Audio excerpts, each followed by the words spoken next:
राष्ट्रीय प्रचारक बाम से मैं चाहूँगा कि वह आए और अपनी बात रखें। माननीय सुधीर नाग सर, प्रचारक बाम से।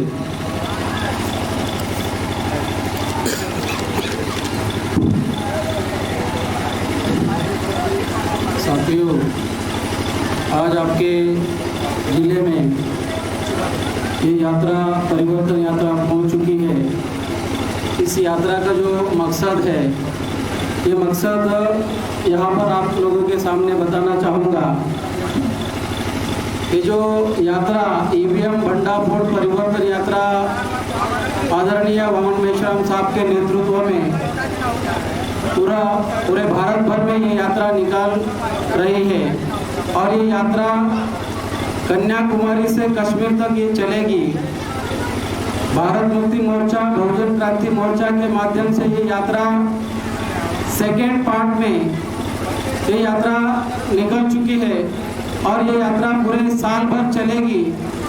तो ये यात्रा निकालने के पीछे का जो मकसद है, ये मकसद मैं आपको यहाँ बताना चाहूँगा। जो कांग्रेस और बीजेपी इस चुनाव में जो घोटाले कर रहे हैं, ये घोटाले किस तरह से कर रहे हैं, इसकी जानकारी हम लोगों को देना चाहते हैं। जो चुनाव में धांधली कर रहे हैं और धांधली करके चुनाव जीत रहे हैं, ये जानकारी देना चाहते हैं। मैं आप लोगों को कांशीराम साहब का एक एग्जाम्पल देना चाहता हूँ। 2004 के पहले जो भारत में स्थिति थी, वो स्थिति जो कि 3.5% ब्राह्मण, 3.5% जिनकी संख्या है और जो अल्पसंख्यक है, अल्पसंख्यक लोग बहुसंख्यक लोगों पर राज नहीं कर सकते। मगर 89 के बाद उनकी स्थिति भारत में क्या हो चुकी थी और 1989 के बाद भारत में जो सरकारें बन रही थी, वो सरकारें किस तरह से बन रही थी, बिगड़ रही थी, खेल उनका कैसे बिगड़ रहा था, ये बात मैं आपके सामने बताना चाहूँगा। कांशीराम साहब कहा करते थे, बहुजन समाज बनने की प्रक्रिया भारत में जैसे जैसे शुरू हो रही थी, बहुजन समाज बनने की प्रक्रिया, और उसके बदौलत क्या हो रहा था कि उसके बदौलत संसद का जो एज है, जो 5 साल संसद चलती थी, असेंबली 5 साल चलती थी, उसका एज कम होने लगा। तो इसका असर भारत के राजनीति पर सामाजिक आंदोलन के वजह से और राजनीतिक चेतना के वजह से ये असर हमारे लोगों को, हमारे समाज में दिखाई दिया। मैं आपको इस रेफरेंस में एक बात कहना चाहूँगा। 2004 के बाद और जो 2004 के पहले भारत में जो सरकारें 2004 के पहले जो सरकारें बन रही थी, 1989 के बाद 2004 तक वो अस्थिर सरकारें आप अगर देखेंगे तो आपको दिखाई देता होगा कि अस्थिर सरकारें बन रही थी, अनस्टेबल गवर्नमेंट। मतलब 2004 तक स्टेबल गवर्नमेंट नहीं बन रही थी और भारत में स्थिति क्या हो रही थी, ये स्थिति का एक एग्जाम्पल आपके सामने मैं बताना चाहूँगा। बिहार में जब लालू प्रसाद यादव जी को 2000 में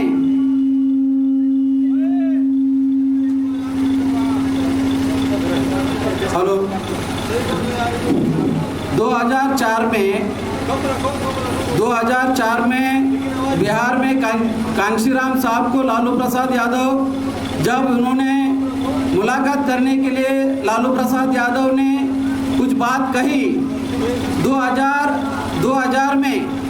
2000 के समय में लालू प्रसाद यादव बिहार से उनको 5 एमएलए की रिक्वायरमेंट थी सरकार बनाने के लिए और कांशीराम साहब के 5 एमएलए बिहार से चुनकर आए थे। मैं ये बात इसलिए आपको बताना चाहूँगा, आपको समझ में आएगा कि मैं ये बात क्यों बताना चाहता हूँ। 2000 के समय में कांशीराम साहब के 5 एमएलए बिहार से चुनकर आए थे और लालू प्रसाद यादव को एमएलए की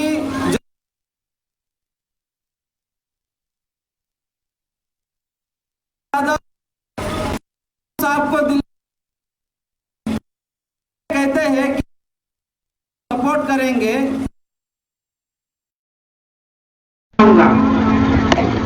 तो लालू प्रसाद यादव को कांशीराम साहब ने ये कहा कि मैं आपको समर्थन करूंगा, मैं आपको सपोर्ट करूंगा, लेकिन मेरी एक शर्त है, आपने 2000 के पहले 10 साल आप चीफ मिनिस्टर रहे, मगर चीफ मिनिस्टर रहते हुए भी हमारे लोगों के ऊपर ज्यादा अन्याय अत्याचार हुआ।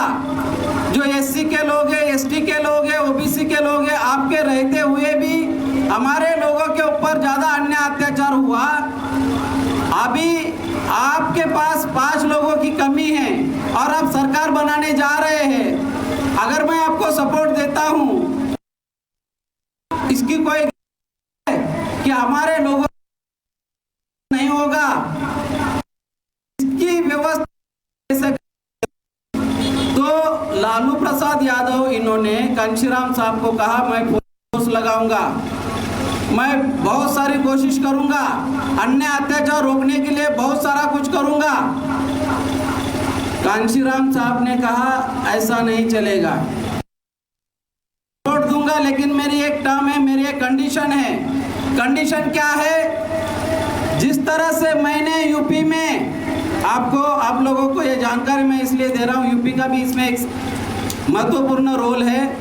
कांशीराम साहब ने कहा कि जिस तरह से मैंने यूपी में, जब हमारी पहली गवर्नमेंट बनी 3 जून 1995 को पहली गवर्नमेंट हमारी बनी, जिस दिन से गवर्नमेंट बनी 2 महीने के अंदर हम लोगों ने 1,45,000 गुंडों को गुंडा एक्ट के तहत 1,45,000 गुंडों को अरेस्ट करवाया, गुंडा एक्ट लागू किया।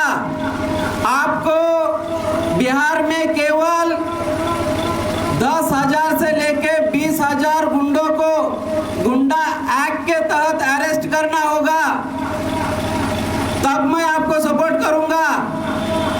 तो इस बात को लालू प्रसाद यादव राजी हो गए और लालू प्रसाद यादव और कांशीराम साहब के बीच में जो डायलॉग हुआ, वो डायलॉग केवल दोनों में हुआ। और कांशीराम साहब से बात कर लालू प्रसाद यादव बिहार में गए। जैसे ही बिहार में गए, लालू प्रसाद यादव को अटल बिहारी वाजपेयी ने ही जेल में डाला। लालू प्रसाद यादव को ही जेल में डाला। जो आदमी 10,000 से लेके 15,000 गुंडों को गुंडा एक्ट के तहत लॉ एंड ऑर्डर को मेंटेन करने के लिए जेल में डालने वाले थे, उनको ही उन्होंने जेल में डाला। 45 लाख का घोटाला बताया। मैं ये बात आप लोगों को क्यों बताना चाहता हूँ, ये आपको अभी समझ में आएगा। तो जो बीजेपी के लोग हैं, कांशीराम साहब के 5 एमएलए में से 2 एमएलए के पास 3 करोड़ रुपए लेके गए। एक के पास जब गए 3 करोड़ रुपए लेके गए बीजेपी के लोग खरीदी करने के लिए, एमएलए को खरीदी करने के लिए 3 करोड़ लेके गए। जब एमएलए के पास गए, एमएलए के घर में गए, एमएलए ने कांशीराम साहब को फोन किया, घर के अंदर से फोन किया और कांशीराम साहब को कहा कि ये बीजेपी के लोग हमारे पास 3 करोड़ रुपए लेके आए हैं। कांशीराम साहब ने कहा उनको वहां से भगा दो। वो दूसरे एमएलए के पास गए, कांशीराम साहब को उन्होंने भी इन्फॉर्म किया। उस एमएलए को भी कांशीराम साहब ने कहा कि उनको वहां से भगाओ। फिर कांशीराम साहब को समझ में आया कि क्या हो रहा है। मतलब जो 42 लाख के लिए जो एक पार्टी का चीफ है उनको जेल में डाला, इनके पास 3 करोड़ कहां से आए? कांशीराम साहब दिल्ली से पटना आए, पटना में जाके लालू प्रसाद यादव को मिले। लालू प्रसाद यादव बोल रहे नमस्कार, मैं आपके बात को मानने ही वाला था, लेकिन अटल बिहारी वाजपेयी ब्राह्मण, अटल बिहारी ने मुझे जेल में डाला। अटल बिहारी वाजपेयी ने जेल में डाला तो कांशीराम साहब ने क्या किया? 5 एमएलए का मीटिंग बुलाया। 5 एमएलए का मीटिंग बुला के कांशीराम साहब ने क्या कहा? कांशीराम साहब ने ये कहा कि आप पूरे बिहार में रैलियां लगाओ, मीटिंगें लगाओ, पूरे बिहार में रैली लगा के, मीटिंग लगा के लोगों को ये बताओ कि इनके पास 42 लाख के लिए इन्होंने पार्टी के चीफ को जेल में डाला। इनके पास 3 करोड़ कहां से आए हमें खरीदने के लिए?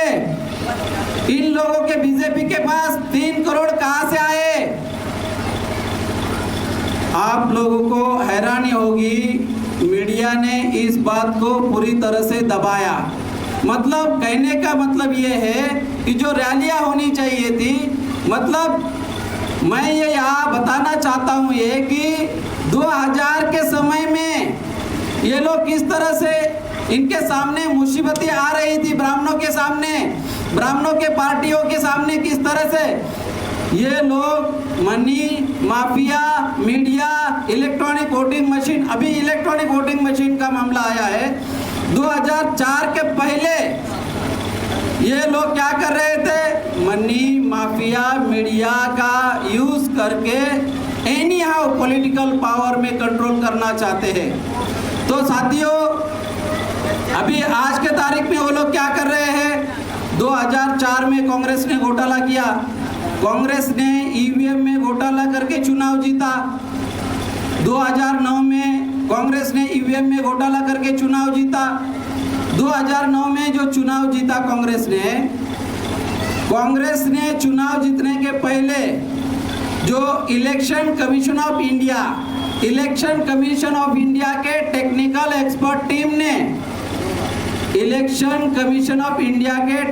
एक्सपर्ट टीम ने उनको ये कहा कि ये 9,03,000 जो मशीन है, ये मशीन खराब है, ये मशीन यूज मत करो।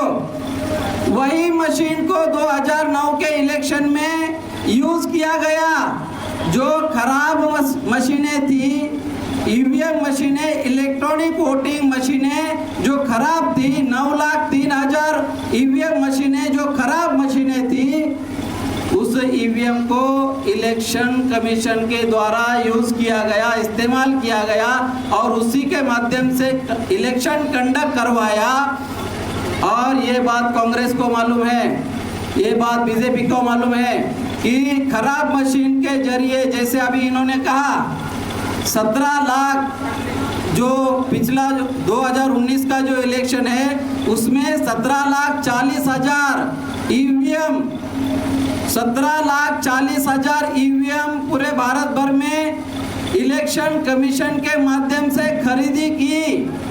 उसमें से मेश्राम साहब के केस के वजह से, मेश्राम साहब ने जो केस जीती थी 24 अप्रैल 2017 को जो केस मेश्राम साहब ने जीती, उस केस की वजह से इलेक्शन कमीशन ऑफ इंडिया को गवर्नमेंट से 3,568 करोड़ रुपीस सैंक्शन किया गया मशीन खरीदी करने के लिए। और मेश्राम साहब ने जो केस जीता, बामसेप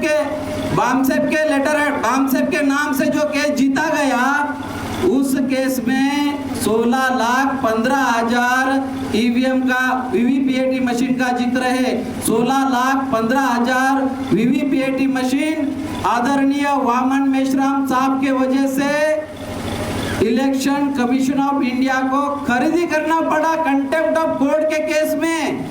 उसमें 1,25,000 अगर आप प्लस करेंगे तो 17,40,000। इन्होंने अभी एक वक्ता ने मेरे पहले कहा 17,40,000, अभी 10-15 दिन पहले एक न्यूज आई 17,40,000 ईवीएम मशीन को इलेक्शन कमीशन के द्वारा खरीदी की और जो खरीदी की उसमें से 6.5 लाख मशीन डिफेक्टिव थी, खराब थी। खराब मशीनों के ऊपर इलेक्शन कराया, इलेक्शन किया 2019 का इलेक्शन। तो मैं आपको पहले 2009 का बताया, 2014 का जो इलेक्शन है 2014 के इलेक्शन में भी जो मशीनें 2009 में यूज की थी 9,03,000 मशीनें, वही मशीनें 9,03,000 2014 के इलेक्शन में भी यूज की। और वो जो खराब मशीनें थी वही 2014 में यूज की। 2014 में यूज करने के बाद, इस्तेमाल करने के बाद, रिजल्ट के बाद 1 महीने में उसको कबाड़ घोषित किया। क्या आप में से यहाँ पर जो बैठे हुए लोग हैं, क्या ये षड्यंत्र आप लोगों को मालूम है? क्या आप लोग जानते हैं ये षड्यंत्र इलेक्शन कमीशन के द्वारा हो रहा है? सत्ता में बैठे हुए जो लोग हैं उनके द्वारा, उनके माध्यम से ये षड्यंत्र किया जा रहा है। ये जो षड्यंत्र हो रहा है ये कौन कर रहा है? सबसे बड़ा सवाल है कि ये षड्यंत्र कौन कर रहा है। तो सवाल ये है कि जिनके पास कर रहे हैं, जिनके पास नोट नहीं है वो नोटों की चोरी कर रहे हैं। तो वोट किसके पास नहीं है? ब्राह्मण के पास वोट नहीं है।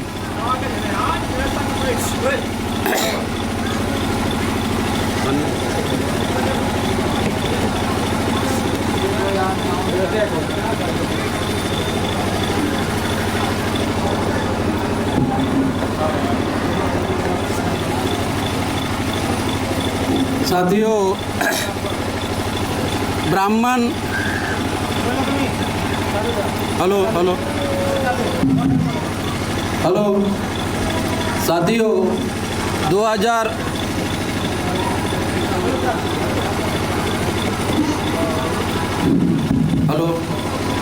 2004 में घोटाला हुआ। इस घोटाले में कांग्रेस शामिल थी। 2004 के घोटाले में, लोकसभा चुनाव के घोटाले में कांग्रेस शामिल थी। 2009 में जो घोटाला हुआ उस घोटाले में भी कांग्रेस शामिल थी। और ये घोटाला 2014 का जो घोटाला हुआ, ये घोटाला बीजेपी इसमें शामिल थी। और ये जो रूलिंग पार्टी है, अपोजिशन पार्टी है, रूलिंग ब्राह्मणों की पार्टी, अपोजिशन ब्राह्मणों की पार्टी, थर्ड अपोजिशन ब्राह्मण की पार्टी, कांग्रेस ब्राह्मण की, बीजेपी ब्राह्मण की, सीपीएम ब्राह्मण की, सीपीआई ब्राह्मण की, तृणमूल कांग्रेस ब्राह्मण की, मतलब 3%, 3.5% ब्राह्मणों का, जिनका वोट, जिन लोगों का वोटिंग रेशियो, जिन लोगों का जो वोट है, शेयरिंग ऑफ द वोट है, वो संख्या के आधार पर अगर देखा जाए तो ब्राह्मण अल्पसंख्यक है। और अल्पसंख्यक लोगों के पास बहुमत नहीं हो सकता। कांशीराम साहब ये बोलते थे कि वोट हमारा, राज तुम्हारा नहीं चलेगा। वोट हमारा, राज तुम्हारा का मतलब क्या हुआ? वोट हमारा का मतलब हुआ ये कि अल्पसंख्यक लोगों का बहुसंख्यक लोगों पर राज नहीं हो सकता। मगर हमें दिखाई क्या देता है? 2004 के बाद स्टेबल गवर्नमेंट, स्थिर सरकार, 2009 stable government, 2014 stable government, 2019 stable government. 2019 का जो चुनाव हुआ, 2019 के चुनाव के बारे में मैं आपको बताना चाहूँगा। जो केस मेश्राम साहब ने जो केस जीता, वीवीपीएटी मशीन लगाने का जो केस जीता, और उसके बदौलत पूरे भारत भर में ईवीएम के साथ वीवीपीएटी मशीन लगाने का जो 100% वीवीपीएटी मशीन लगाने का जो केस जीता, उसके तहत पूरे भारत भर में 2019 के इलेक्शन में 100% वीवीपीएटी मशीन लगाने का इलेक्शन कमीशन के द्वारा 100% वीवीपीएटी मशीन लगाई गई। ईवीएम मशीन क्या है? ईवीएम मशीन ये वोटों की चोरी करने वाली मशीन है। वीवीपीएटी मशीन क्या है? तो वोटों का ये जो ईवीएम मशीन है ये चोरी करने वाली मशीन है, और वीवीपीएटी मशीन क्या है? चोरी पकड़ने वाली मशीन। चोरी पकड़ने वाली मशीन किसने लगाई? वामन मेश्राम साहब की वजह से लगानी पड़ी। अभी ये मशीन लगाई कितनी? 2019 में चुनाव आयोग के द्वारा जो इलेक्शन कमीशन ने 16,15,000 वीवीपीएटी मशीन खरीदी की थी, उसमें से 16,15,000 वीवीपीएटी मशीन में से 10,35,000 मशीन पूरे भारत भर में लगाई। 10,35,000 पूरे भारत भर में वीवीपीएटी मशीन लगाई। चोरी पकड़ने वाली मशीनें कितनी लगाई? 10,35,000। कितने मशीनों से वेरीफाई किया गया? चोरी पकड़ने वाली मशीन किसके लिए लगाई? किसके लिए इतना खर्चा किया? किस लिए इतना खर्चा किया? चोरी पकड़ने वाली मशीन के जरिए चोरी पकड़नी चाहिए थी, और उसके लिए 3,568 करोड़ खर्चा किया।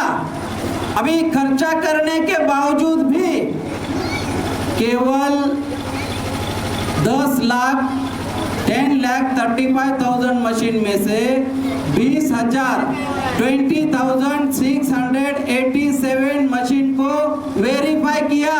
1% मशीन को वेरीफाई किया। चोरी करने वाली मशीन को, सारे के सारे मशीन का रिजल्ट बताया, ईवीएम का सारा रिजल्ट बताया, मगर जो वीवीपीएटी मशीन थी 10,35,000 मशीन को वेरीफाई करना चाहिए था, केवल 1% वेरीफाई किया।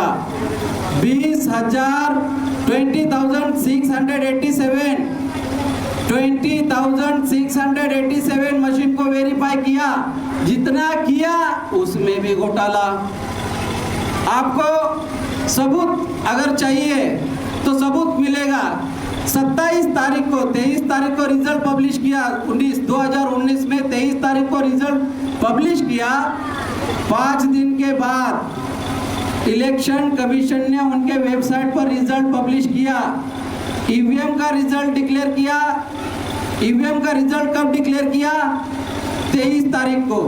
5 तारीख को रिजल्ट, 5 दिन के बाद 27 तारीख को रिजल्ट इलेक्शन कमीशन के वेबसाइट पर पब्लिश किया। कितना पब्लिश किया? केवल 4 फेज का रिजल्ट पब्लिश किया। केवल 4 फेज का रिजल्ट पब्लिश किया। इसका मतलब क्या है? जो इलेक्शन 7 फेज में हुआ था, केवल इलेक्शन कमीशन के द्वारा 4 फेज का रिजल्ट पब्लिश किया। जितना पब्लिश किया वो कितना किया? 373 सीट का। आउट ऑफ 542 में से केवल 373 सीट का रिजल्ट पब्लिश किया। उसमें भी 220 सीट्स पर ज़्यादा वोट निकले। जितना वोट डाला उससे ज़्यादा वोट निकले। 220 सीट पर ज़्यादा वोट निकले। 153 सीट पर कम वोट निकले। जितना वोट डाला गया उससे कम वोट निकाला। मतलब इसको दबाने के लिए, अभी जो आपने बताया शायद, जो इसको दबाने के लिए उन्होंने क्या किया? 4 महीने में इलेक्शन कमीशन के द्वारा 4 महीने में सारे के सारे वीवीपी स्लिप्स, रिसीट्स सारे के सारे डिस्ट्रॉय किए। ये इतना बड़ा घोटाला है साथियों। इस घोटाले को हमारे लोगों को, तमाम लोगों को, गांव से लेकर, देहात से लेकर, ब्लॉक से लेकर, तहसील से लेकर, मंडल से लेकर, जिला लेवल तक और राज्य, तहसील, स्टेट लेवल तक लोगों को जागरूक करने का प्लान आदरणीय वामन मेश्राम साहब के नेतृत्व में ये हम लोग कर रहे हैं। तो आपको ये समझना होगा कि ये सारा षड्यंत्र क्यों हो रहा है। ये षड्यंत्र इसलिए हो रहा है कि अल्पसंख्यक लोग बहुसंख्यक लोगों पर राज कर रहे हैं। तो बहुसंख्यक लोग जो है SC, ST, OBC माइनॉरिटी, जो लोग राजा, हमें वोटिंग का अधिकार किस लिए है? हम राजा बना सकते हैं, राजा चुन सकते हैं, राजा बन सकते हैं। वोटिंग का अधिकार क्या है? वोट का अधिकार क्या है? राजा बनने का अधिकार है, राजा चुनने का अधिकार है। तो आज हमारा ये अधिकार खत्म होने की वजह से क्या हुआ है? One man one vote one value खत्म हो गया। हमारा one man one vote one value खत्म हो गया। खत्म होने के वजह से लोकतंत्र खत्म है, संविधान खत्म, संवैधानिक संस्थाओं पर ब्राह्मणों का पूरी तरह से कब्जा हो चुका है। इसलिए हमें लोगों को, हमारे लोगों को ये बताने के लिए, अवेयर करने के लिए ये सारा कैंपेन कर रहे हैं। देश को बचाने के लिए, संविधान को बचाने के लिए, हमारा फंडामेंटल राइट बचाने के लिए, देश को बचाना, संविधान को बचाना, हमारा फंडामेंटल राइट बचाना, इसलिए हम लोग ये सारा कारवा हमें चला रहे हैं। आप लोग इसको साथ सहयोग करेंगे, इसी उम्मीद के साथ मैं अपनी बात यहाँ पर समाप्त करता हूँ। धन्यवाद। बहुत बहुत धन्यवाद। माननीय सुधीर नांग सर ने बहुत सारी बातें अपनी रखी ईवीएम के मुद्दे पर, किस तरह से क्या क्या ईवीएम पर गड़बड़ होता है, हमारे वोटों को चोरी होती है, बहुत सारा विस्तार से बताया।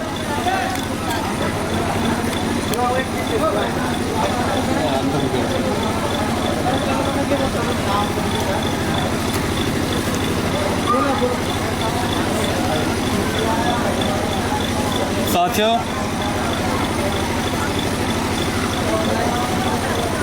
कार्यक्रम बाधित हो रहा है मशीन की वजह से।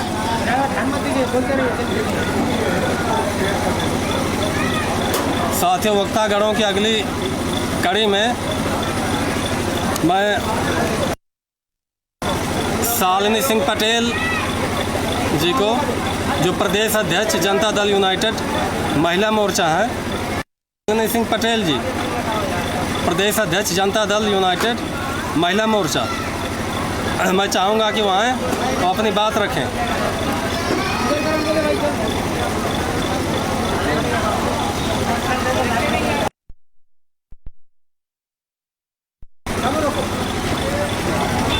साथियों,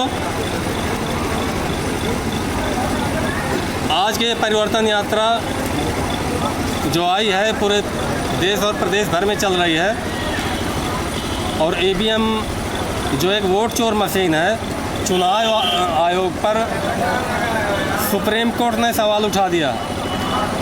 8 अक्टूबर 2013 को जो सुप्रीम कोर्ट ने जजमेंट दिया, उसमें सुप्रीम कोर्ट ने कहा है कि ईवीएम से स्वतंत्र, निष्पक्ष, पारदर्शी चुनाव नहीं हो सकता, जिससे जाहिर होता है कि वोट की चोरी करके इस देश में लोकतंत्र को ख़त्म कर दिया गया है। भारतीय लोकतंत्र में चुनाव प्रणाली एक महत्वपूर्ण हिस्सा है, और चुनाव प्रणाली में ऐसा सवालिया निशान लगना लोकतंत्र की हत्या का एक संकेत है।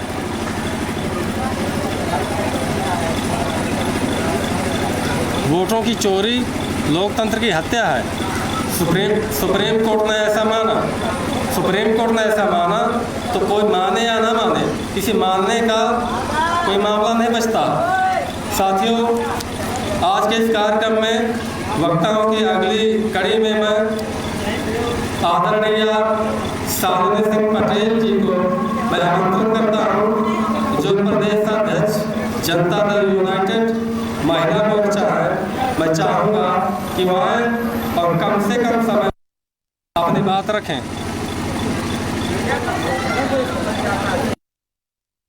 माननीय शालिनी सिंह पटेल जी प्रदेश अध्यक्ष जनता दल यूनाइटेड महिला मोर्चा, माननीय शालिनी सिंह पटेल जी। सबसे पहले बुंदेलखंड की पावन पवित्र धरती को प्रणाम करते हुए, राष्ट्रमाता सावित्रीबाई फुले जी के चरणों में शस्त्र नमन करते हुए, राष्ट्रपिता महात्मा ज्योतिबा फुले के चरणों में नमन वंदन करते हुए,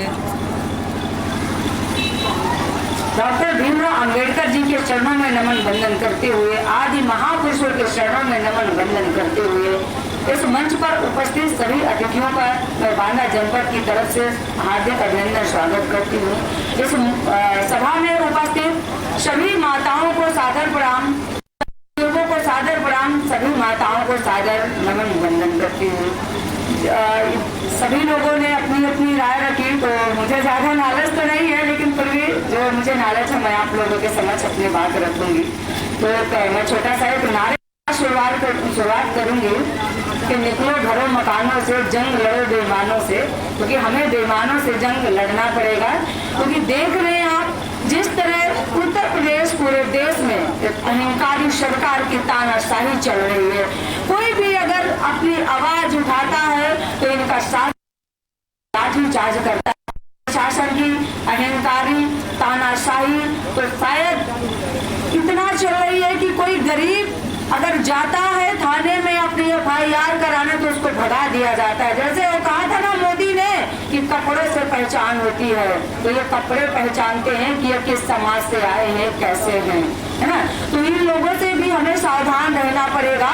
और हमें देखिए, दूसरे को हमें गाली नहीं देना, हमें अपने समाज को संगठित करना होगा। जब तक हमारा समाज संगठित नहीं होगा, हम कुछ भी कर लें हम आगे नहीं बढ़ पाएंगे। हमें समाज को संगठित करने के बाद हमें पार्लियामेंट, हमें विधानसभा, जब तक हम लोग नहीं पहुंचेंगे तब तक कुछ होने वाला नहीं है। तो मैं सभी लोगों से निवेदन करने आई हूँ कि आप लोग एकता लाइए। जब तक आप एकता नहीं लाएंगे कुछ नहीं होने वाला है। आप देख रहे हैं ना, बताने की जरूरत है। मैं अभी आपके सामने खड़ा, 6-6, 7-7 मुकदमे मेरे लगे हैं, मैं भी जेल गई हूँ, लेकिन हमने उनको बता दिया कि हम इस देश के मूल निवासी है, तुम्हारे सामने झुकने वाले नहीं है, तुम्हें घुटने टेकना पड़े के सामने, तो सच्चे देश के निवासी हैं। क्योंकि हमारे पुरुषों ने हमें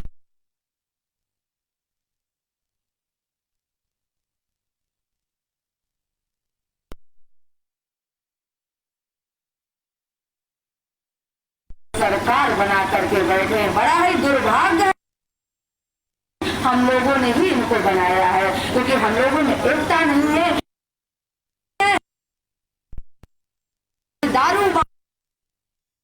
देंगे और लालच में, तो लालच त्यागिए, बचाइए, समाज बचाइए, एक टाइम भूखे रहिए, कभी झुकिए मत। आपसे निवेदन, क्योंकि मैं कभी नहीं मैं झुकूंगी। हमने उनको बताया है कि हम सरदार पटेल, छत्रपति शिवाजी और आज मेरे मतलब डॉक्टर भीमराव अम्बेडकर, माता सावित्रीबाई फुले के हम वंशज हैं। हम झुकने वाले नहीं है, लेकिन इनको आने की क्षमता हमारे बहुजन समाज में है, लेकिन बहुजन समाज हमारा जाग नहीं रहा, यही मुझे तो आप ये आप लोग शपथ लेंगे कि आप जागेंगे और दूसरों को जगाएंगे नहीं। आपसे मैं पूछने आई हूँ,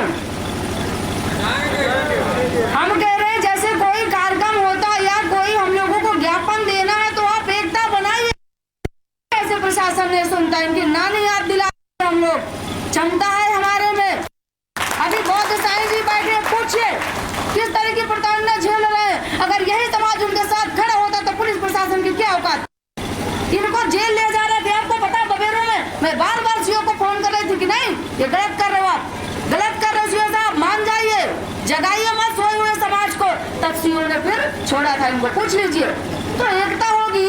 मान लीजिए जब 2 लोग जाते हैं डीएम के यहाँ, तो क्या डीएम हमारी बात सुनेगा, बताइए। जब हम 10 लोग जाएंगे तो वही डीएम हाथ जोड़ के खड़ा होगा कि बताइए क्या दिक्कत है, खड़ा होगा कि नहीं खड़ा होगा। भाई अगर हम मुट्ठी भी बांधना है तो हमको 5 उंगलियां होनी चाहिए कि नहीं।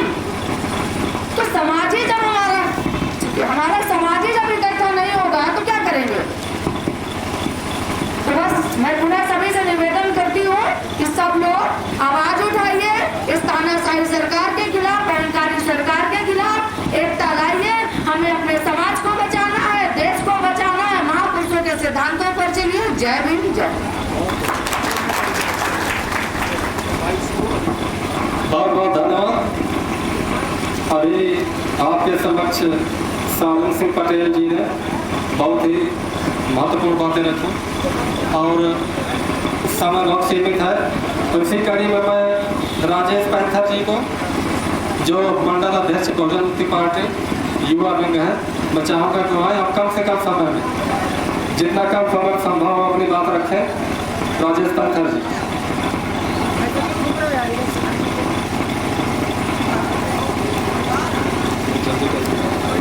धन्यवाद संचालक महोदय जी। इस सभा की अध्यक्षता माननीय डॉक्टर बिलास खरा साहब कर रहे हैं। साथियों, इस भारत में जो हम आजाद भारत में हम लोगों को अधिकार मिला था, वोट डालने का अधिकार, बाबा साहब ने कहा था कि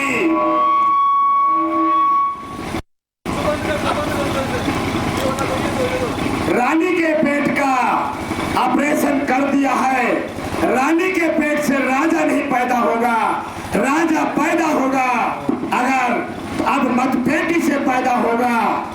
तो आपको जो वोट डालने का अधिकार रहा राजा बनने का, वो राजा बनने का अधिकार आपका 2004 से ईवीएम मशीन भारत में ला करके आपका अधिकार खत्म कर दिया। जब वोट डालने का अधिकार था, हमारे लोग सोचते हैं सांसद बनेंगे, विधायक बनेंगे, मंत्री बनेंगे। जब तक भारत में ईवीएम मशीन रहेगी आप कुछ नहीं कर सकते, क्योंकि आपके यहाँ से जो चुन करके जाते हैं वो सिर्फ और सिर्फ पुतले जाते हैं। वो मनुवाद के पुतले संसद भवन विधायिका में कुछ भी बोलने वाले नहीं है, क्योंकि उनको जानकारी कुछ नहीं होती।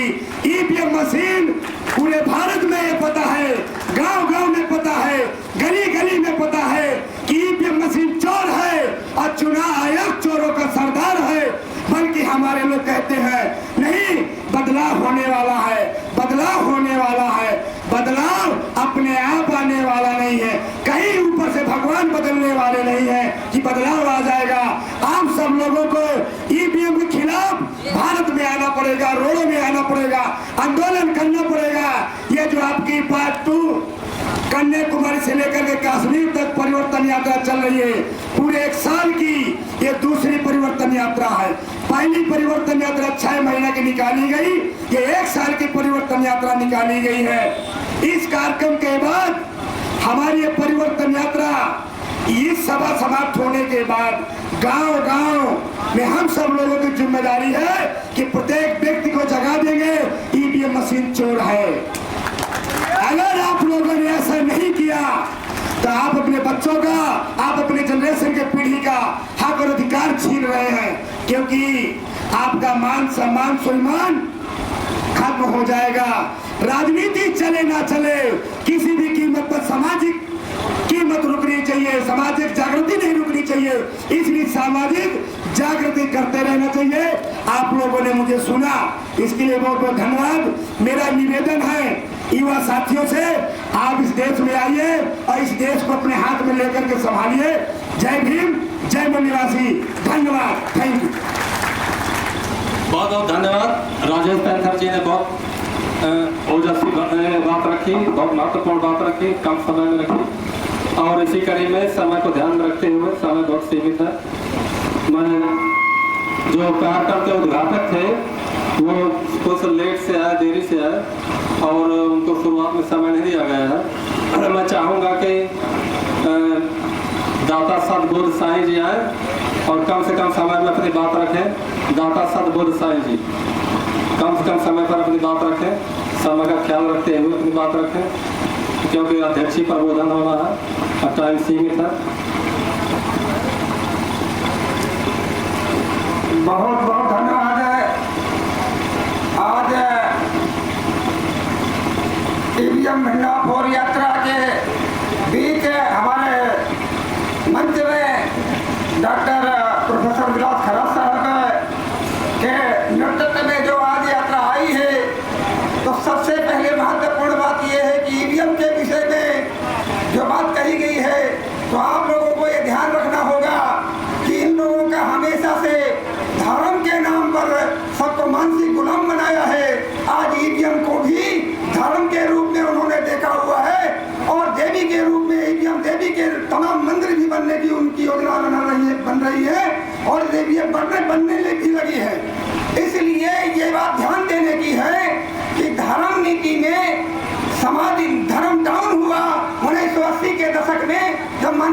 कांशीराम साहब ने बामसेब का गठन किया और बामसेब के नेतृत्व में जागरूकता लाई, तो इस तरह से जो है धर्म डाउन हुआ। लेकिन उसके बाद उन्होंने देखा तो समाज नीति को लागू करते हुए इसके पहले जो भी प्रधानमंत्री या मुख्यमंत्री बनते थे ब्राह्मण के अलावा कोई नहीं बनते थे। इसके बाद समाज नीति को सामने शीर्ष पे रख करके नेतृत्व देना स्वीकार किया, समाज के नेतृत्व को देख करके प्रतिनिधित्व देना स्वीकार किया। तो ओबीसी के मुख्यमंत्री, एससी के भी मुख्यमंत्री बने। आज राजनीति के साथ अर्थनीति लागू कर दी गई है, लेकिन इसके साथ साथ एक और नीति है समाज के बीच में जो उनकी धूर्तता की नीति है। वो धूर्तता की नीति कौन सी है? वो धूर्तता की नीति है साम दाम दंड भेद। साम का मतलब आपको समझा बुझा करके, आस्था और दर्शन का पाठ पढ़ा करके, आपको भ्रम में डाल करके अपने बस में करने का। और दूसरा, अगर इसमें आप नहीं सफल होते, वो नहीं सफल होते, तो दूसरी बात है दाम, आपको ब्लैकमेल करके, घूस दे करके, आपको खरीद करके, इस प्रकार से आपको कंट्रोल करने का काम वो करते हैं। तीसरी नीति उनकी दंड है। दंड में क्या है? भय दिखा करके, हिंसा और क्रूरता के साथ। जैसे अभी हमारे यहाँ बगेरू में आपके ढांढा जिला के अंतर्गत बजरंग दल वालों ने हमारे यहाँ क्रूरता की नीति के तहत भय और दंड का दिखा करके वहाँ जो हनुमान जी की मूर्ति स्थान में आज 70-80 सालों से वहाँ स्थान बना हुआ है, लेकिन देश की कीमती उनकी नजर है, पूरे देश में ऐसा उन्होंने किया हुआ है। हर जगह जगह पर वो कब्जा कर रहे हैं। जिस प्रकार से देश के अंदर कब्जा कर लिया है, आपके घरों में भी कब्जा होने वाला है। अगर आप समझ नहीं पाएंगे तो इस क्रूरता के साथ भय दिखा करके आपको परास्त करने की नीति वो अपना रहे हैं। हम परास्त होने वाले नहीं है। अगर ये परास्त भी नहीं होते हैं तो अंत में हमारी एकीकृत शक्ति को नष्ट करने के लिए भेदभाव आप में डाल करके फिर उसके बाद आपको परास्त करने का काम करते हैं। लेकिन इनमें भी अगर दांव पेच नहीं चला और इससे अब उब गए, इनको जान गए, इससे छटपटाने लगे, तब थोड़ा सा अंतराल रखने के बाद मनुवाद के नए पैदरे जो होते हैं वो चालू हो जाते हैं। तो नए पैदरे में नई रीति, नई उद्देश्य, नई मुद्दा, नया संदेश इस प्रकार से बीच में लाके खड़ा कर देते हैं। तो इसी तरह से ईवीएम भी एक मुद्दा आया है, आज बड़ा जोरों से है। तो इस प्रकार से इस मुद्दे को आप ध्यान देना होगा। और सबसे ज्यादा हम देखते हैं कि यहाँ आजादी के तहत महिलाओं को आगे आना होगा, क्योंकि महिला को आजाद होना बहुत जरूरी है। क्योंकि अगर महिला आजाद हो जाएगी तो उनके बच्चे आजाद हो जाएंगे, बच्चे आजाद हो जाएंगे तो परिवार आजाद हो जाएगा, अगर परिवार आजाद हो जाएगा तो समाज आजाद हो जाएगा, समाज आजाद हो जाएगा तो देश आजाद हो जाएगा। इसलिए हमारे महिलाओं में नेतृत्व का अभाव है, इसलिए नेतृत्व महिलाओं को करना होगा। महिलाओं के लिए 8 मार्च को महिला अंतर्राष्ट्रीय महिला दिवस मनाया जाता है। आपको करना होगा बाबा साहब डॉक्टर अम्बेडकर 1950 के बाद महिलाओं के लिए जो अधिकार दिया, उसके बाद संयुक्त राष्ट्र संघ में 1965 में महिला लिंग भेद और इस पर पाबंदी हो गई। लिंग भेद नहीं किया जाएगा, ऐसा भेदभाव नहीं किया जाएगा। इस तरह से अंतर्राष्ट्रीय जो है महिला दिवस मनाया जाने लगा। लेकिन यहाँ पर शिक्षण और प्रबोधन की महिलाओं को जरूरत है, तो इस पर महिलाओं को ही आगे आकर के महिलाओं को जो है प्रबोधन देना होगा, जागरण करना होगा और महिलाओं को कंधा में कंधा मिला करके पुरुषों को भी साथ में लाने का काम करना होगा। क्योंकि बिना महिला के कोई आजाद नहीं हो सकता है पुरुष। इसलिए हमेशा योगदान अगर रहा है किसी पुरुष के साथ तो महिला का योगदान रहा है। क्योंकि आप देख रहे हैं बुद्ध जब ज्ञान प्राप्त करके आए तो महिला यशोधरा को उन्होंने कहा था आमंत्रित कर, भोजन में गए तो कहा कि मांगो क्या मांगती हो, तो उन्होंने एक बात कही थी कि मैं कुछ नहीं मांगती, मैं ये वियोग है तो वियोग तो तुम्हारे लिए नहीं सहा, मैं अपने पति जो है पति के लिए सहा है, और जो तुम्हारा दिया हुआ ये राहुल बच्चा है तो ये मैं चाहती हूँ कि आप इनको भी बच्चा दे, साधु बना ले और जागरण का काम में लगा दे। तो ये बड़ा काम था। तो ये कौन सी महिला हो सकती है कि इस प्रकार का योगदान दे सके? तो इस प्रकार से बाबा साहब डॉक्टर अम्बेडकर अपने 4 बच्चे कुर्बान दिए। रमाबाई का योगदान था, महात्मा ज्योतिबा फुले के साथ सावित्री बाई का योगदान था। तो महिलाओं को योगदान करना होगा। इस तरह से मैं ये चाहता हूँ आज जो आए हैं हम यहाँ तो संदेश देने आए हैं कि आपको एकजुट होकर के गांव गांव गली गली आप गांव के हैं तो गांव में ऐसा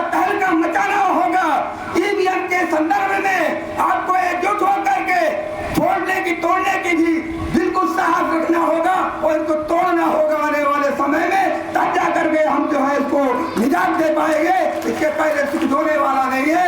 तो देश को आजाद करने के लिए कुर्बानी की जरूरत है। इसलिए मैं ज्यादा न समय लेते हुए मैं अपनी बात को उम्मीद के साथ कि आप लोग संकल्प लेके यहाँ से जाएंगे और इस बात को गांव गली कब तक पहुँचाएंगे, मैं अपनी बात को यहीं से समाप्त करता हूँ। धन्यवाद। जय सद्गुरु। बहुत बहुत धन्यवाद दाता सतगुरु साईं जी। दाता जी ने बहुत जोशीले तरीके से अपनी बात रखी, आप लोगों को बहुत सारी बातें बताई, जागरूक किया। और आज के अध्यक्षीय प्रबोधन हो, इसके पूर्व मैं आप लोगों से अपील करता हूँ, निवेदन करता हूँ कि कोई भी चीज़ मुफ्त में नहीं मिलती है, उसकी कीमत चुकानी पड़ती है। ये आंदोलन आज़ादी का आंदोलन है। हकीकत ये है कि जो आज़ादी का आंदोलन हमें पढ़ाया गया, बताया गया, सच में वो आज़ादी का आंदोलन नहीं था। तो कुछ भी प्राप्त करने के लिए उसकी कीमत चुकानी पड़ती है। साथियों, ये आंदोलन को जन आंदोलन में रूपांतरित करने के लिए बहुत सारी चीज़ों की आवश्यकता पड़ती है, ज़रूरत पड़ती है। उसमें श्रम, समय, पैसा, हुनर, तमाम चीज़ों की जरूरत पड़ती है। तो मैं चाहूँगा जो साथी अपना योगदान देना चाहें इस आंदोलन को जन आंदोलन में बदलने के लिए, एक आज़ादी के आंदोलन को कामयाब बनाने के लिए, जो साथी जन आंदोलन निर्माण निधि देना चाहते हैं वो 1 रुपये से लेकर के कुछ भी हो सकता है। साथियों, तो साहब को जो आज के अध्यक्षीय प्रबोधन करने वाले हैं माननीय विलास खराब सर को दे सकते हैं, भेंट कर सकते हैं। और अभी माननीय आरपी चौधरी जी हैं जो पूर्व प्रदेश अध्यक्ष भारत मुक्ति मोर्चा उत्तर प्रदेश हैं, वो जन आंदोलन निर्माण निधि के तौर पर साहब को 1000 रुपये भेंट करने वाले हैं। माननीय आरपी चौधरी जी 1000 रुपये भेंट कर रहे हैं।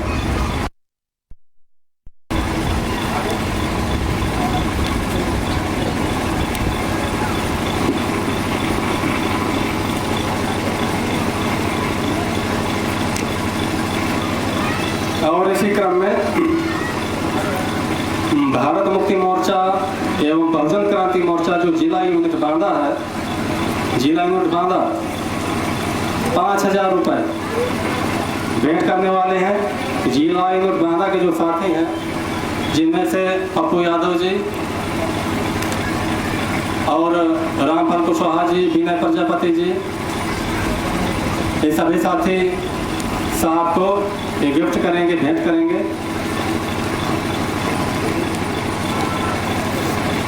विनय प्रजापति जी, पप्पू यादव जी, रामफल कुशवाहा जी 5000 रुपये भेंट कर रहे हैं जन आंदोलन निर्माण निधि के तौर पर। क्योंकि समय, श्रम, हुनर के साथ साथ पैसे की भी जरूरत पड़ती है, बहुत सारे साधन संसाधन की जरूरत पड़ती है। और ऐसा निवेदन है, अपील है कि व्यक्तिगत तौर पर भी अगर कोई गिफ्ट करना चाहें 1 रुपये से लेकर, उसकी कोई सीमा नहीं है, तो डायरेक्ट साहब को हाथों हाथ दे सकते हैं, गिफ्ट कर सकते हैं, भेंट कर सकते हैं।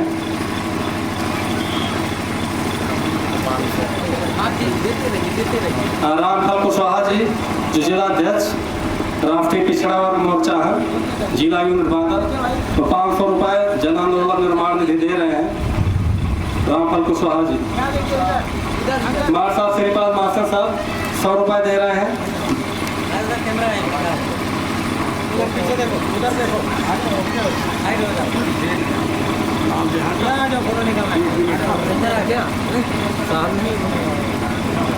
साथियों, और कोई निधि देना चाहता है, भेंट करना चाहता है?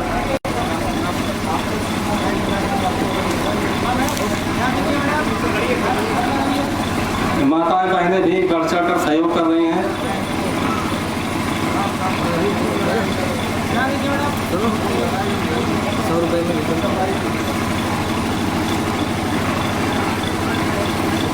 राजेश अनुरागी जी 500 रुपये भेंट कर रहे हैं।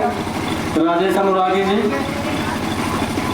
विद्या कुमार प्रजापति भारत मुक्ति मोर्चा के जो तिंदवारी क्षेत्र देख रहे हैं,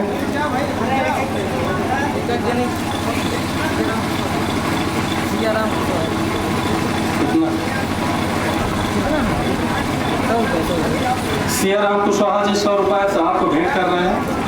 सियाराम कुशवाहा जी।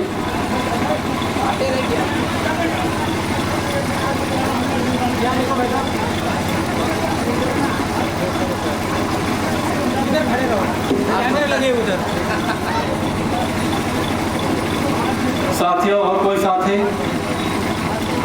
साहब को भेंट करना चाहता है? मलखान प्रजापति जी 100 रुपये भेंट कर रहे हैं। अंते बिना जिला अध्यक्ष बुद्धिस्ट इंटरनेशनल भेंट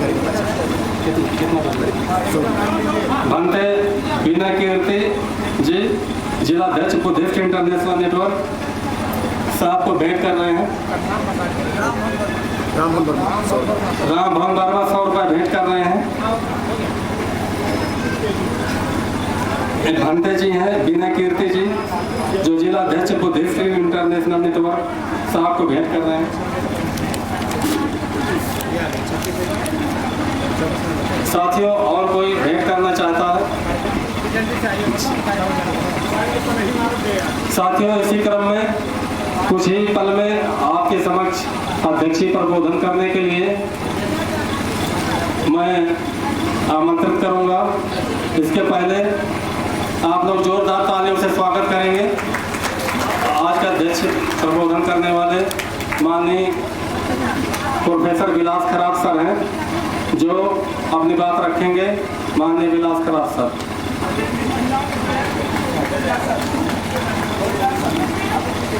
अरे अभी नहीं लेते। आओ सर, यहाँ पर महंत गौरीदास जी भेंट कर रहे हैं 100 रुपये साहब को जन आंदोलन निर्माण में।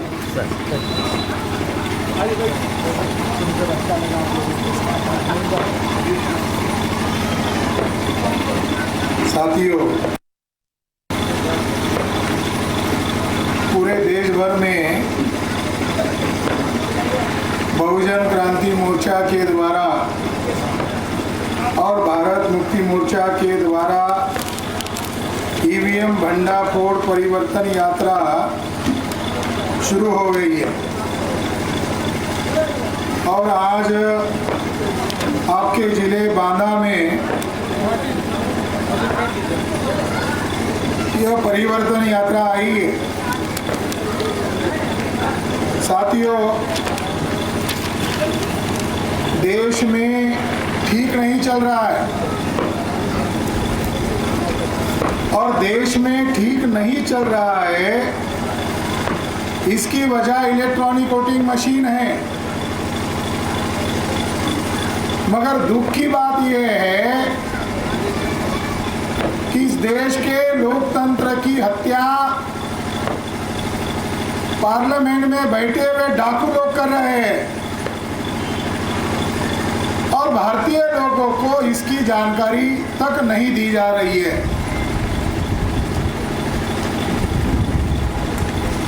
पूरे भारत भर में हम लोग चुनाव आयोग को एक्सपोज कर रहे हैं, नंगा कर रहे हैं, चोर कह रहे हैं। चुनाव आयोग चोरों का सरदार है। अगर हम गलत होते हैं तो मुकदमा करते हैं।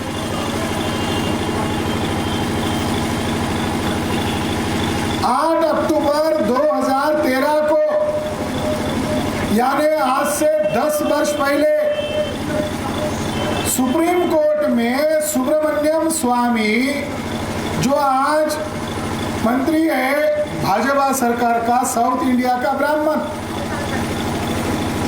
ये सुब्रमण्यम स्वामी केस लेकर गया कि कांग्रेस के लोगों ने 2 बार ईवीएम में गड़बड़ी करके केंद्र की सत्ता हथिया ली और कांग्रेस को चुनाव आयोग ने साथ सहयोग देकर चुनवा कर लाया। तो 10 साल पहले उसके द्वारा प्रस्तुत किए गए सबूत, दस्तावेजी प्रमाण और एक्सपर्ट्स लोगों के रिपोर्ट्स के आधार पर 8 अक्टूबर 2013 में सुप्रीम कोर्ट ने मान्य किया कि ईवीएम मशीन में गड़बड़ी करना संभव है। इसका मतलब यह है कि चुनाव आयोग मान रहा है ईवीएम में गड़बड़ी करना संभव है, तो चुनाव आयोग दोषी सिद्ध हुआ। मगर उसका जजमेंट पढ़ने के साथ साथ ये जानकारी सामने आई कि सुप्रीम कोर्ट कह रहा है कि फ्री, फेयर एंड ट्रांसपेरेंट चुनाव नहीं हो सकते। अब ये अंग्रेजी शब्द है, इसके मतलब क्या है? फ्री यानी भयमुक्त चुनाव ईवीएम के द्वारा नहीं हो सकता। ट्रांसपेरेंसी यानी पारदर्शी चुनाव नहीं हो सकता ईवीएम के द्वारा। इसका दूसरा मतलब है कि ईमानदारी से चुनाव नहीं किया जा सकता ईवीएम के कारण। अगर सुप्रीम कोर्ट कह रहा है कि ईवीएम मशीन से गड़बड़ी होती है, तो सुब्रमण्यम स्वामी या बीजेपी के लोग 2009 से लेकर 2013 तक कौन सा कैंपेनिंग चला रहे थे? यही कैंपेनिंग चला रहे थे, हमको ईवीएम मशीन नहीं चाहिए। ये कैंपेनिंग चला।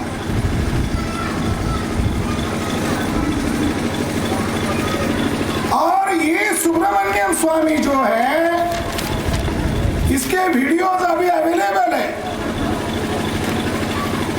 नरेंद्र मोदी के वीडियो उड़ा दिए गए हैं।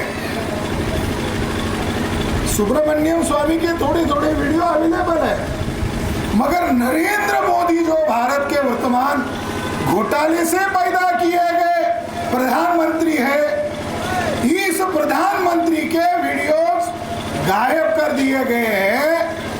आज मैंने खुद नरेंद्र मोदी का 1-1.5 मिनट का एक वीडियो मेरे सोशल मीडिया में अपलोड कर दिया।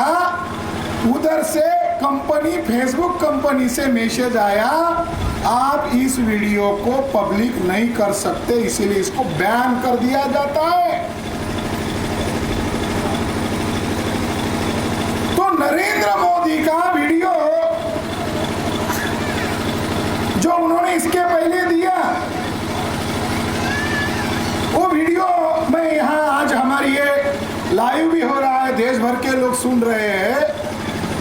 तो नरेंद्र मोदी ने अपने वीडियो में पब्लिक मीटिंग में, लाखों की सभा में ईवीएम को लेकर खुद नरेंद्र मोदी क्या कह रहे हैं?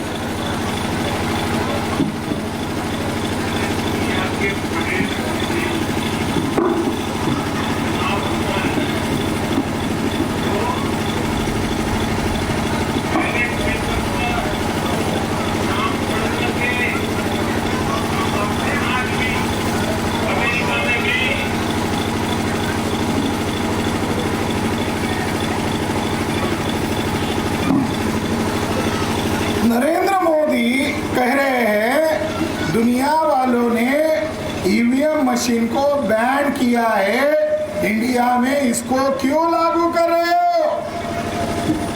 नरेंद्र मोदी कहते थे, आज हम कह रहे हैं नरेंद्र मोदी तुम अपनी पहले के बयान से क्यों मुकर रहे हो? उस समय कांग्रेस घोटाला करके आती थी तो बीजेपी और आरएसएस वाले लोग कहते थे तुम ही कैसे चुनकर आ रहे हो, क्योंकि मशीन में गड़बड़ी है।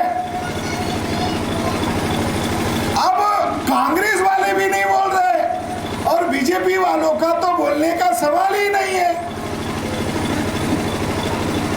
कांग्रेस वाले क्यों नहीं बोल रहे हैं? जब सुप्रीम कोर्ट में केस चल रही थी तो सुप्रीम कोर्ट में बड़े बड़े टेक्निकल एक्सपर्ट्स लोगों के रिपोर्ट्स तक पेश किए गए। नरसिम्हा, जीवीएल नरसिम्हा, जो अभी भाजपा का राज्यसभा का मेंबर है, उसको एक हड्डी डाल जीवीएल नरसिम्हा को साउथ इंडिया का ब्राह्मण, उसके मुंह में घट्टी डाल दी, राज्यसभा का सीट ले लिया, चुप है। सुब्रमण्यम स्वामी को राज्यसभा का सीट दे दिया, अभी ईवीएम अच्छी है, अभी ईवीएम पर कोई डिबेट ना करो।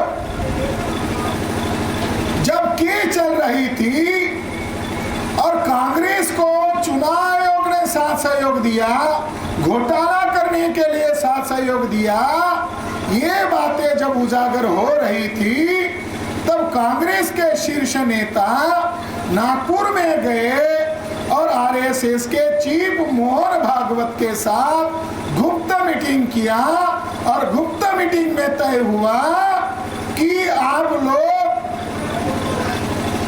ईवीएम के बारे में जरूर लड़ो, मगर हमने चुनाव आयोग का मिसयूज किया है, ये भारतीय जनता को मत बताओ। तो आरएसएस और बीजेपी के लोगों ने कहा फिर इससे हमारा फायदा क्या होने वाला है? तो उन्होंने कहा एक कहावत है हिंदी में, तेरी भी चुप मेरी भी चुप चिड़ी चुप। हम चिड़ी चुप हो जाते, हम बोलेंगे नहीं। मगर फायदे की बात यह है, जैसा 2004 और 2009 में हम लोगों ने कांग्रेस के लोगों ने ईवीएम घोटाला करके सत्ता हथिया ली, उसी तरह आप भी 2 बार घोटाला करो, हमारा पूर्ण समर्थन रहेगा।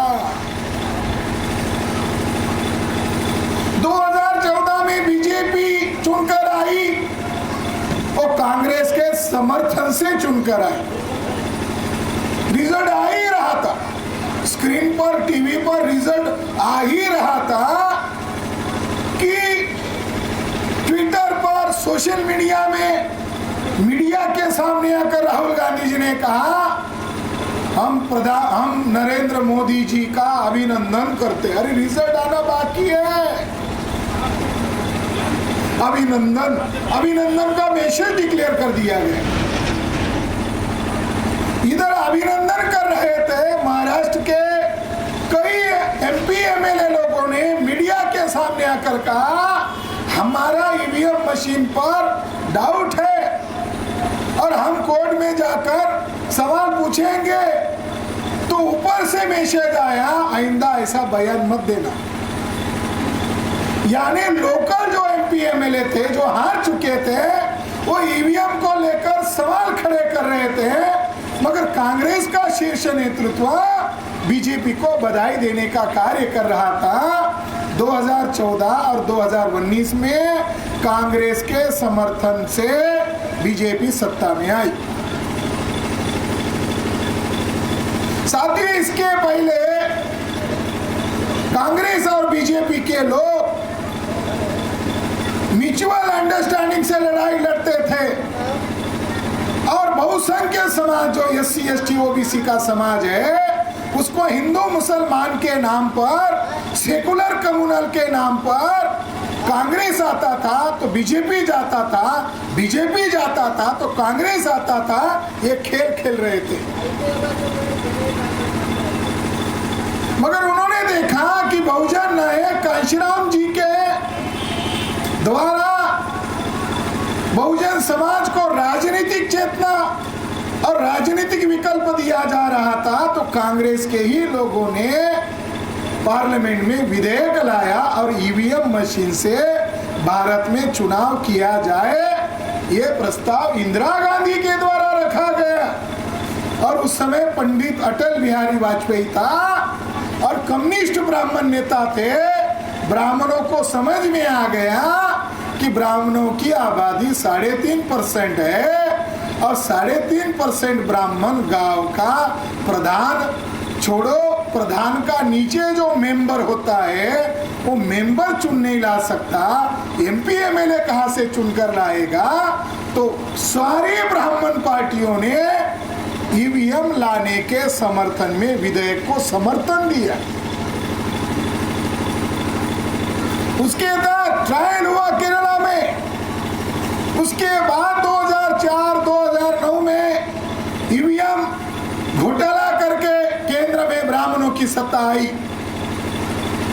और ये जो ब्राह्मण थे सुब्रमण्यम स्वामी, एल.के. आडवाणी, जीवीएल नरसिंह राव, एक हरि प्रसाद नामक एक विद्वान, बड़ा टेक्नीशियन था साउथ इंडिया का, और उसके साथ अलग अलग देशों के एक्सपर्ट लोग थे। तो इन लोगों ने एप्लीकेशन दिया चुनाव आयोग को कि ईवीएम मशीन के संदर्भ में हमारे एक्सपर्ट लोग परीक्षण करना चाहते हैं, उनको अलाउ नहीं किया। तो हरि प्रसाद और उनके इंटरनेशनल जो स्कॉलर लोग थे, एक्सपर्ट लोग थे, उन्होंने क्या किया, घूस का इस्तेमाल किया। और भारत में सबसे ज्यादा लालची अगर कोई प्रजाति है तो ब्राह्मण है। चुनाव आयोग के द्वारा ईवीएम मशीन नहीं मिली, चुनाव आयोग के द्वारा ईवीएम मशीन नहीं मिली, तो चुनाव आयोग के अंदर जो कर्मचारी था उसको घूस दिया, और घूस देकर वो ईवीएम मशीन खरीद लिया, और वो बंद कमरे में उसके एक एक पुर्जे निकाले। वही एक्सपर्ट आदमी बोल रहा था कि हम मान रहे थे ईवीएम मशीन बहुत एक्सपर्ट लोगों ने बनाई होगी, तो शायद मुझे इसको हैक करने में हफ्ते भर का समय लगेगा। जैसे ही मैंने उसको खोल के देखा तो मेरा यकीन हो गया, बस 5 मिनट में हैक करके दिखा था, हरि प्रसाद ने कहा। और हरि प्रसाद ने उसका वीडियो रिकॉर्ड किया, एक्सपर्ट्स लोगों की सहायता से उसको कैसे हैक किया जाता है, कैसे इसके अंदर प्रोग्राम फिक्स किया जाता है, इसका रिपोर्ट पब्लिश किया। और ये जानकारी उन्होंने वर्ल्ड लेवल पर पब्लिश की। तो हरि प्रसाद बॉम्बे में थे, कांग्रेस की सरकार थी, उसको बॉम्बे में ही अरेस्ट किया। उस समय पार्लियामेंट में हंगामा हुआ कि ईवीएम को लेकर कोई दावा कर रहा है कि इसको हैक करना संभव है, तो उसको अरेस्ट करना जरूरी है क्या? लालू प्रसाद यादव ने भी बयान दिया था। मगर थोड़े ही दिनों में हरि प्रसाद को छोड़ दिया, हरि प्रसाद को कोई हड्डी नहीं दिया, सुब्रमण्यम स्वामी को हड्डी दिया और जीवीएल नरसिंह राव को दिया। अभी तक वो हरि प्रसाद गायब है, किसी को पता नहीं किधर रहता है, जिसने बंडाफोड़ किया। तो साथियों, ये जानकारी और उसके बाद जो वोटर वेरिफिकेशन सिस्टम लगाई, यानी चोरी पकड़ने वाली मशीन लगाने का उन्होंने खुद प्रस्ताव दिया। उनको तो कहना चाहिए था कि ठप्पे मारने वाला सिस्टम चाहिए। चुनाव आयोग ने जुडिशरी के लोगों को मैनेज किया और वीवीपीएटी सिस्टम का आग्रह किया। 2014 में चुनाव हुआ तो कोर्ट कह रहा है ईवीएम में गड़बड़ी हो रही है, इसलिए कोर्ट ने ये मान्य किया कि पेपर सिस्टम लगाओ, यानी इधर आप बटन दबाओगे ईवीएम का, और आप जिस कैंडिडेट को वोट देना चाहते हो तो जो वोट डाल रहा है उसका सेटिस्फैक्शन होना चाहिए, उसका समाधान होना चाहिए। सुप्रीम कोर्ट कहता है अपने जजमेंट में वोट क्या है, सुप्रीम कोर्ट कह रहा है वोटिंग सिस्टम क्या है, वोट देने का मतलब क्या है। तो सुप्रीम कोर्ट का जजमेंट ये कह रहा है वोटिंग करना मतलब फंडामेंटल राइट का उपयोग करना है। संविधान का जो फंडामेंटल राइट है आर्टिकल 19, एक्सप्रेशन करना, अपनी विचारों का अभिव्यक्ति करना ही वोटिंग है। सुप्रीम कोर्ट मान्य कर रहा है। तो जिसको मैंने वोट डाला वो उसी को जमा हुआ या किसी दूसरे व्यक्ति को जमा हुआ, इसका कोई समाधान वोट डालने वाले व्यक्ति के पास नहीं है।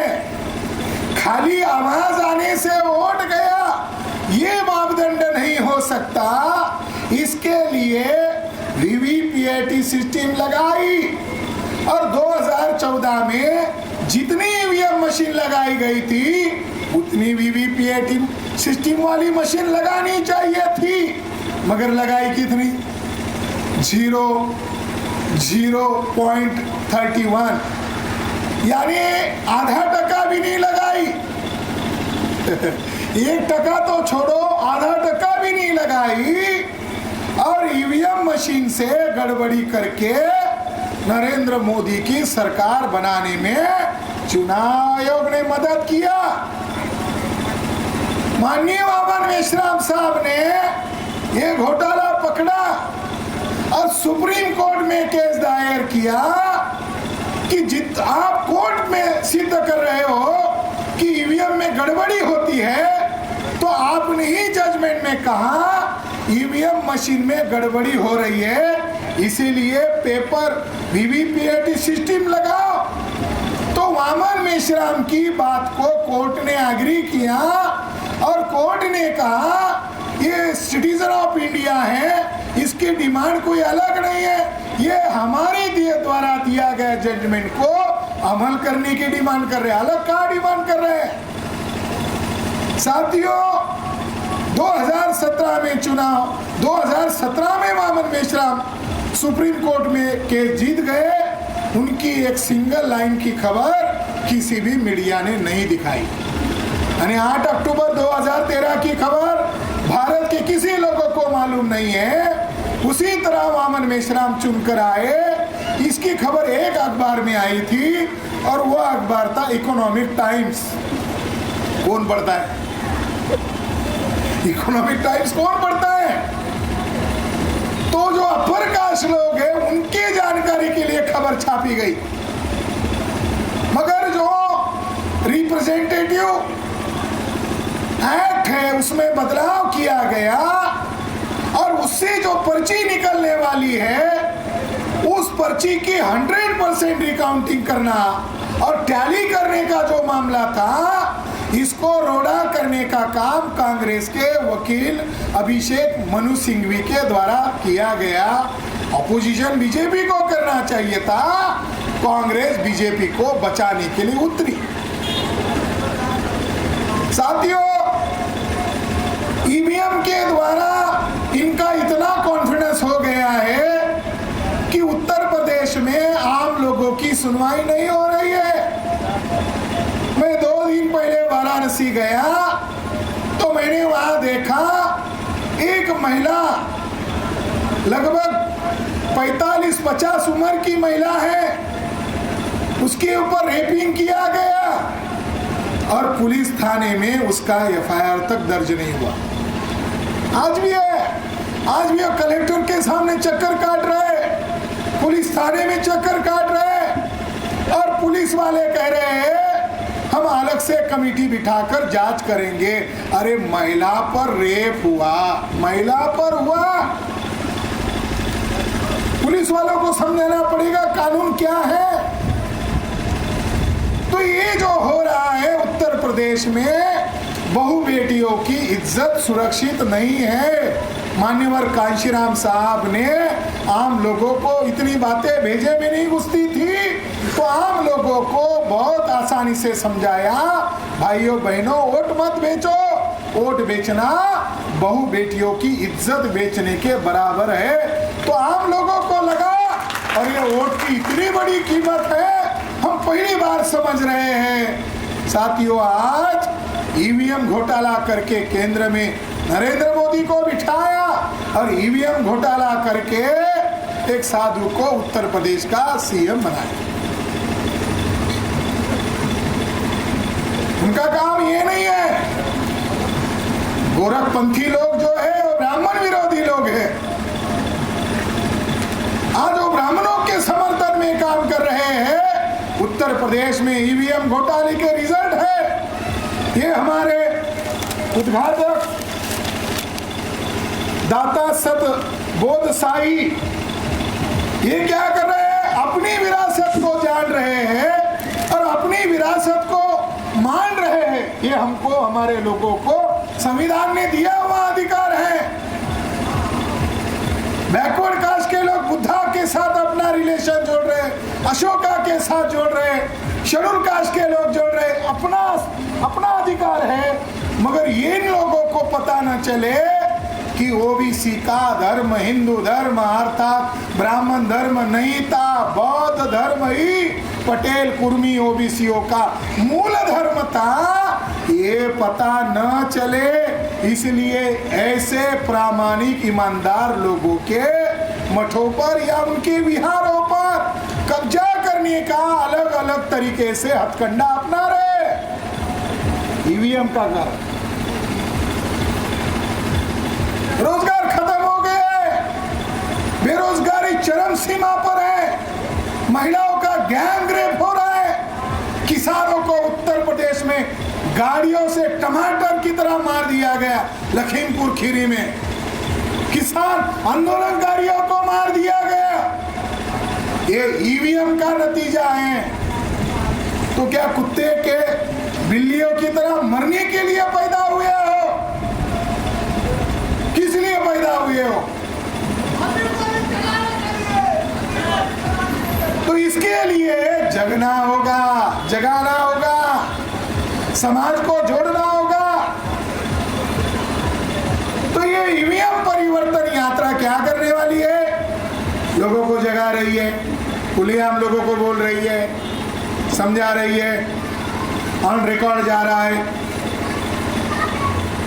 अगर 2024 में ईवीएम के द्वारा ही चुनाव और उसी तरीके से उसी हथकंडे से इन्होंने बताया सुधीर नाग ने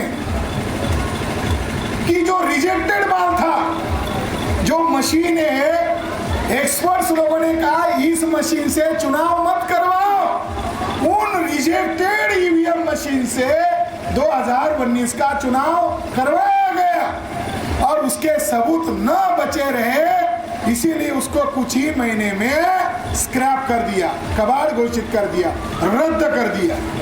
क्रिमिनल लोग अगर 2024 में फिर से ईवीएम घोटाला करके यही विदेशी ब्राह्मणों की ताकत बहुजन समाज के ऊपर थोपी जाती है, तो हम लोग हाथ पर हाथ धरे नहीं बैठ सकते। तो हम क्या करने वाले हैं? तो 2024 में हम लोग ईवीएम फोड़ने की तैयारी में लग गए।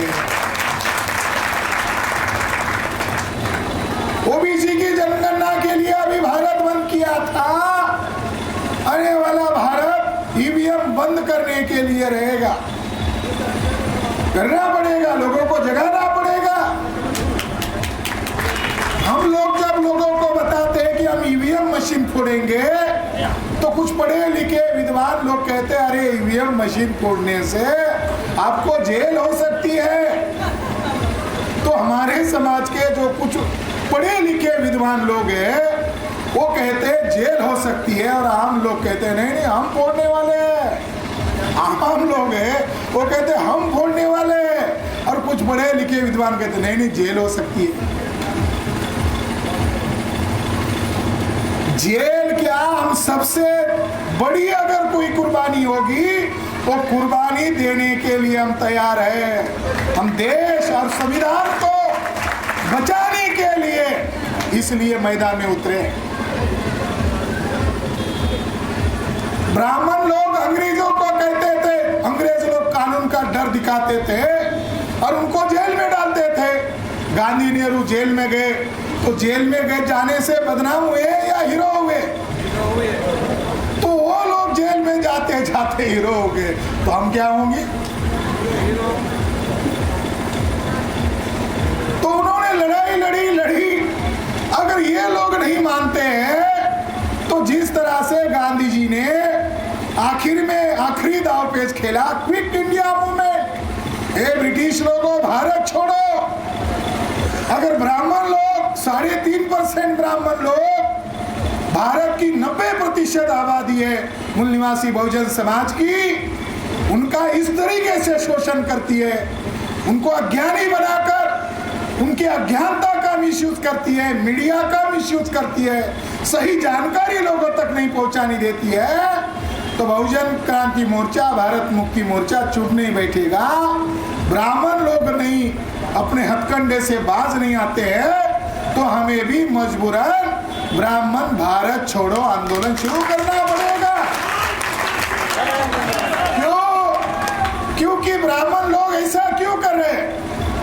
ये भी चर्चा उन्होंने अखबार में लाई कि दिल्ली की बजाय काशी बनारस को राजधानी करेंगे। ये भी उन्होंने चर्चा लगाई कि भारत का संविधान हमने बदल दिया है, उसका नया प्रारूप तैयार हो चुका है। ऐसी बात करना ही राष्ट्रद्रोह है, ऐसी बात करना ही देशद्रोह है। संविधान होने के बावजूद ये देशद्रोह का कार्य कर रहे हैं। तो आप लोगों को भली भांति जानना और समझना होगा, ब्राह्मण ये सारा खेल ईवीएम के द्वारा क्यों करना चाहते हैं। वो लोकतंत्र की हत्या करना चाहते हैं। ब्राह्मण के लिए सबसे बड़ी समस्या भारत का संविधान और भारत की लोकतांत्रिक प्रणाली है। 3.5% ब्राह्मण लोग गांव का सरपंच प्रधान नहीं चुन सकते, एमपी एमएलए कहां से बना सकते। 5 राष्ट्रीय पार्टियां बनाई, बड़ी गजब की बात है। कांग्रेस की सीट चुनकर आते, ममता बनर्जी के सीट चुनकर आते, माकप भाकप के सीट चुनकर आते, अखिलेश के सीट चुनकर नहीं आते, मायावती के सीट चुनकर नहीं आते, पवार के सीट चुनकर नहीं आते, क्योंकि ये शूद्र अति शूद्र है और बाकी लोग जो है उनके खून के भाई है। मगर ये जो हमारे लोग हैं, ये ब्राह्मणों को नेता मानकर अपने साथ रखे हुए ये समाज को जगा नहीं रहे, बल्कि दावे से कह रहे हम प्रधानमंत्री बनेंगे, हम अगली बार सत्ता में लाएंगे। ये होना संभव नहीं है, ईवीएम के चलते होना संभव नहीं है। और लोगों को ज्यादा देर तक मूर्ख नहीं बनाया जा सकता। सड़क पर नहीं आ रहे, समाज का अगुवाई या नेतृत्व नहीं कर रहे, समाज को जगा नहीं रहे, समाज को अंधेरे में रख रहे, समाज को अनुयायी नहीं बना रहे, भगत बना रहे और लोगों को इस तरीके से इस्तेमाल कर रहे जैसे कोई आरएसएस के लोग हमारे आंदोलन के खिलाफ इस्तेमाल किया जाता है। साथियों, समाज में जागृति बढ़ चुकी है, समाज आंदोलन के लिए तैयार हो चुका है और ये 3.5% ब्राह्मणों का डीएनए भारतीय नहीं है। ये ईवीएम का इस्तेमाल क्यों कर रहे हैं? एक तो उनकी कमजोरी हो 3.5% है ऑल इंडिया में, और दूसरी कमजोरी है इनका भारत नहीं है। ये 3.5% वाले जो पार्टी वाले ब्राह्मण लोग हैं, इनका भारत नहीं है, भारत हमारा है। एससी एसटी ओबीसी का डीएनए और माइनॉरिटी का डीएनए आपस में मूल निवासियों का डीएनए है। और तो ये 3.5% विदेशी ब्राह्मणों का डीएनए काला समंदर के पास वेस्ट यूरेशिया के रहने वाले लोग हैं। ये इंडियन नहीं है, यूरेशियन है। हमें प्राउड है, हम इंडियन है, हमें गर्व है, हम भारतीय लोग हैं, मूल निवासी लोग हैं। और ये वेस्ट यूरेशियन लोग हैं। 3.5% ब्राह्मणों को इस देश में रहना है, तो ईवीएम के रहते हुए वो राज कर रहे हैं। ईवीएम के खिलाफ जनमत खड़ा करना होगा। ईवीएम के खिलाफ उत्तर प्रदेश के अंदर ये जो बांदा गांव है, बांदा जिला है, आपको तहसीलों में, ब्लॉक में, गांव-गांव में जाकर ईवीएम के संबंध में और धोखेबाजी के संदर्भ में डेली जन जागरण का कार्य करना होगा। ये कार्य आप करोगे, ये उम्मीद और आशा मैं आपसे करता हूँ। माननीय राष्ट्रीय अध्यक्ष जी कुछ जरूरी काम के लिए दिल्ली गए, इसलिए उनके प्रतिनिधि के तौर पर मैं यहाँ उपस्थित हुआ हूँ और संगठन के जरिए से मैं जो आपको मैसेज दिया आप उस पर अमल करेंगे। धन्यवाद। जय मूल निवासी। बहुत बहुत धन्यवाद। माननीय विलास खराब सर ने बहुत सारी बातें बताई, ईवीएम के बारे में बहुत सारा बताया, ईवीएम को कैसे हटाया जा सकता है, ईवीएम से क्या क्या धोखाबाजी हो रही है, ईवीएम ने किस तरह से लोकतंत्र की हत्या